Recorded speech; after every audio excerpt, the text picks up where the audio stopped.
I know you enjoyed part one. Let's get started with part two of buy this or save your money.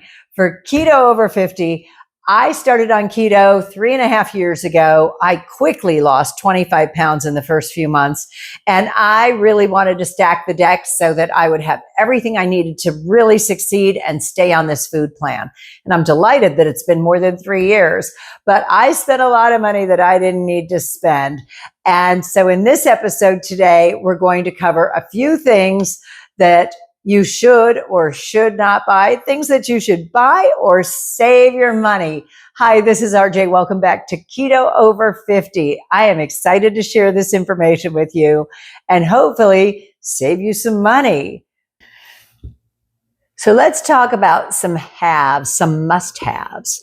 I bought a giant jar, big jar. You know, it's really nice when it's something that you need and you can use, of egg white protein powder. I'm not a big fan of whey. It can cause some gastric distress, verbal distress. But the egg white protein powder never bothers me. It's gentle on my stomach and it's in a lot of things. And you can jack up the protein in almost any recipe by adding a tablespoon or two of protein powder.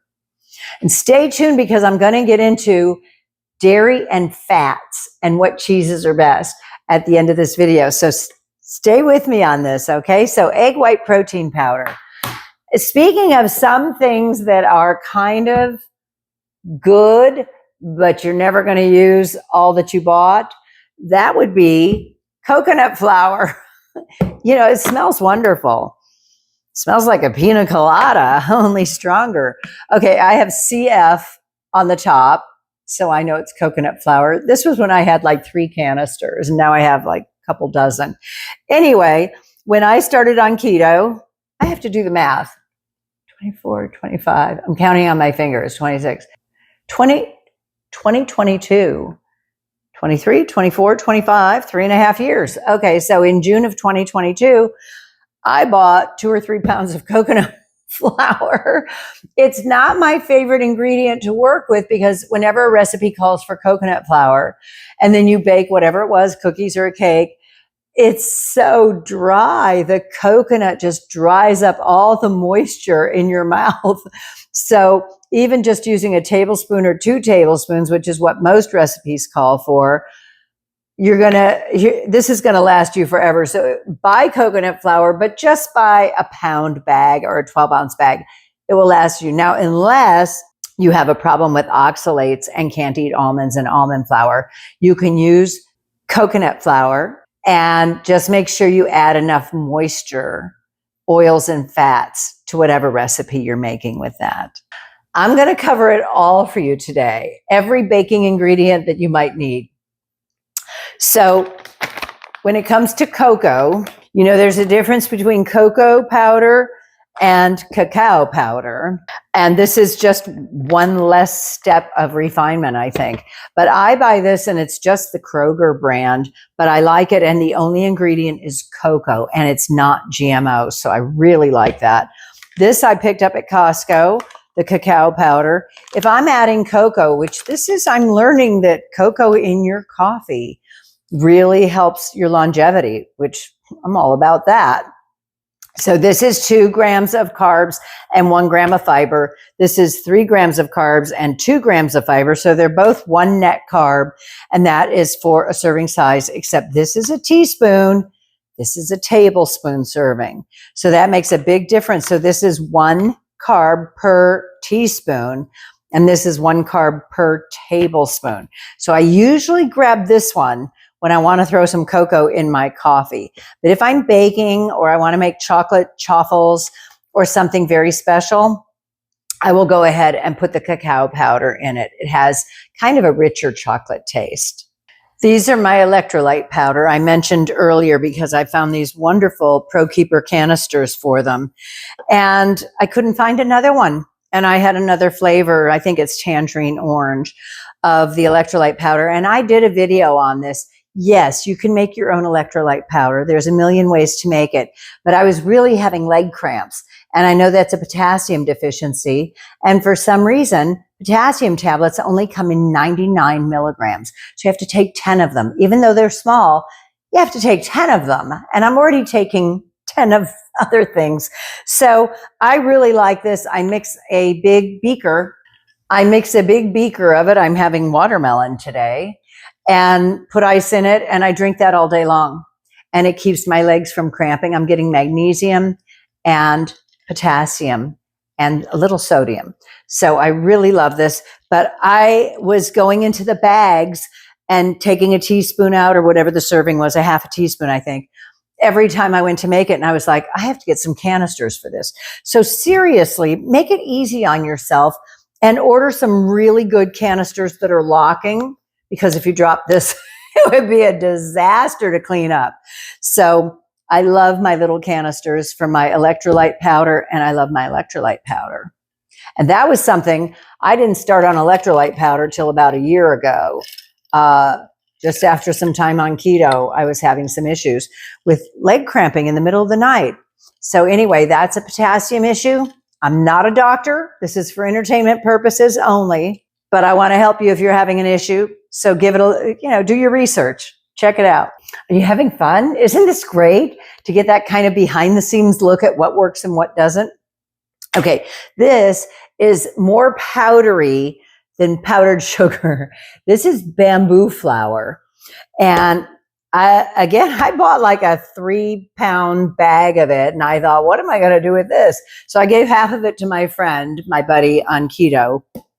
And you can see how powdery it is on the sides of the canister.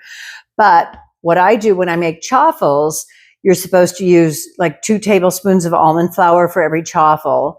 So I usually make 8 at a time. So I'm splitting almond flour with the bamboo flour because this is 0 carbs.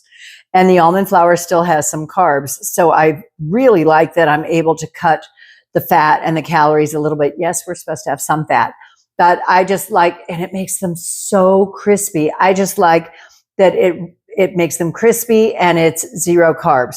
This is bamboo flour. So you might want to get yourself some of that, and really just a pound bag or a 12-ounce bag is a lot. Speaking of chaffles, you can't make chaffles without, here's another one of my little fabulous canisters. And this, you can see on the top, ZG, xanthan gum, which xanthan is spelled with an X. So I must have been having a blonde moment when I did that. ZG, xanthan gum, sounds right to me. Anyway, and a little of that goes a long way. Most recipes call for 1/8 or 1/2 teaspoon of xanthan gum. And you absolutely have to have this to make your chaffles. It makes them all hold together. This is a great thickening agent, along with the bamboo flour I use to make gravy. If I'm cooking a pot roast and I want to thicken the gravy a little bit, I will use the bamboo flour and some xanthan gum, and it works better than flour. Let's talk allulose. This is from my original group of canisters. Like I had the one for brown sugar that holds a terracotta tile. This one has a pour spout. Everything came customized with a special little feature. My almond flour has a bar, so you can scoop a cup and just do it without having to get a knife to level it. Okay, so this is my regular granular allulose, which is still more powdered than any other sweetener. And then I make my own powdered allulose using my NutriBullet. And my NutriBullet and my Food Saver are also must-haves in my world. I don't know about your world, but I can save so much money buying big packs of meat, 5 pounds of ground beef. Then I break it down into Food Saver bags and put it in the freezer. I flatten them out. They don't take up as much space. And I wanted to be sure that I mentioned my NutriBullet and my Food Saver. And I did learn in buying a NutriBullet, you really want at least 900 watts. Otherwise they burn out, especially if you're putting ice or anything that really requires a lot of power. So back to allulose here. We have the granulated and we have the powdered allulose. And I just buy a 5-pound bag of allulose, and I'll list it down below. And I take a NutriBullet full and I pulverize it and make it powdered. And you can see that's pretty powdery. Pretty nice there, huh? So for whatever recipe I'm using, this is my new go-to. allulose. It's just healthier. It's actually better for you to eat allulose than to not eat allulose.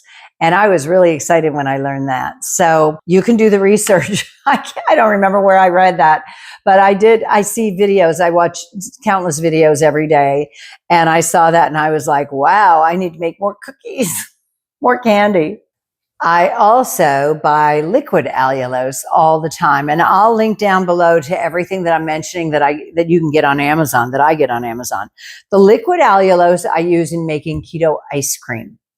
And it's such a simple recipe. I think it's a tablespoon of liquid allulose, quarter cup of regular allulose, and a teaspoon of vanilla extract, and a cup of heavy whipping cream. I can even remember it because I make it all the time. It's so good. And then you can add certain things to it. You could put in some extract, banana extract, or some cocoa powder and make a great ice cream. But the liquid allulose sets up differently. And so that is a staple in my cupboard. I took this out because this is my protein powder. I cut the label off and put it on the outside of the canister, which is a good hack if you have too many canisters and you can't remember what you wrote on the top or you don't know how to spell. But I put this on here because this was one of my favorite protein powders. When I started drinking it, I noticed some differences, some improvements. So I did that. And that is my collagen and protein powder. While I was in the cupboard, I thought I would point out Pork King Good, because I can never get the name right.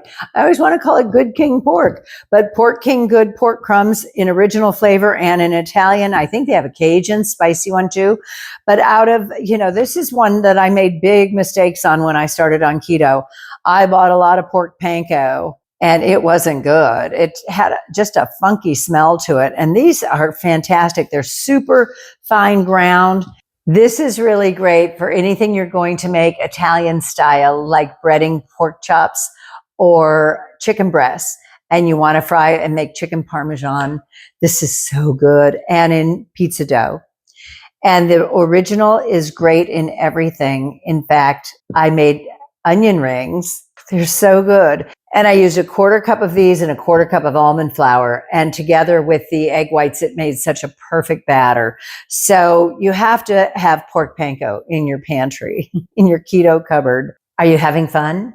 Are you learning what to get and what to save your money on? I hope so. Thank you so much for staying through part 2 of Buy This or Save Your Money for Keto Over 50. Are you learning a lot? Are you tempted to buy some things that you didn't even know were out there? This is a very intense education. 3 years of my experience condensed into 3 little videos. I designed this series to really help you not just stay on your keto journey, but also to save you money and have the most perfect keto essentials pantry that you could have. Thank you so much for joining me. I want to help you stay beautiful because you know you are. This is RJ for Keto Over 50. I'll see you next time.